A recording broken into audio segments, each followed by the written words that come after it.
Di balai istana, para menteri melaporkan kondisi ekonomi yang lesu.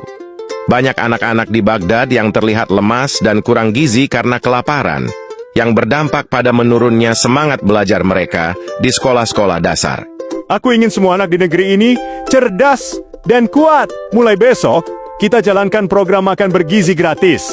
Bagikan paket makanan setiap hari menggunakan anggaran istana. Awalnya, suasana Baghdad berubah drastis. Rakyat bersorak gembira.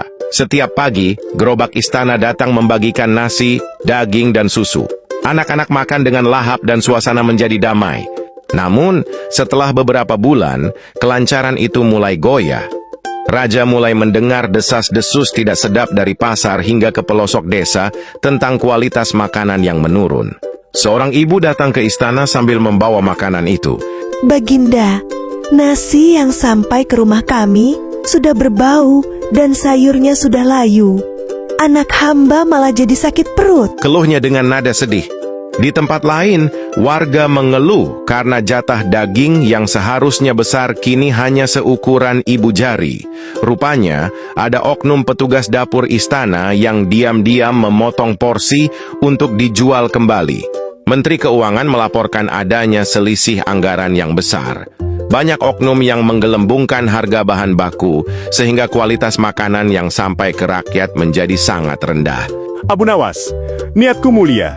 Tapi kenapa hasilnya kacau begini? Apakah aku harus menghentikan program ini dan membiarkan rakyatku lapar kembali? Baginda, memberi makanan jadi itu seperti memberi ikan yang sudah matang. Masalahnya, perjalanan dari dapur istana ke mulut rakyat itu jauh. Banyak kucing yang suka mencuri di tengah jalan. Saran hamba, ubahlah polanya. Berikan modal gizi berupa uang tunai atau voucher khusus langsung kepada para ibu. Biarkan para ibu yang memasak sendiri di rumah mereka masing-masing. Seorang ibu lebih tahu apa yang disukai anaknya. Ada anak yang suka ikan, ada yang alergi telur. Jika ibu yang memasak, cinta dan kebersihan akan terjamin dan tidak akan ada makanan yang basi di perjalanan.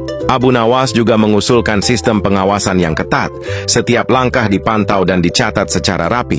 Siapapun oknum yang berani memotong uang rakyat akan dihukum cambuk di alun-alun agar tidak ada lagi yang berani zalim.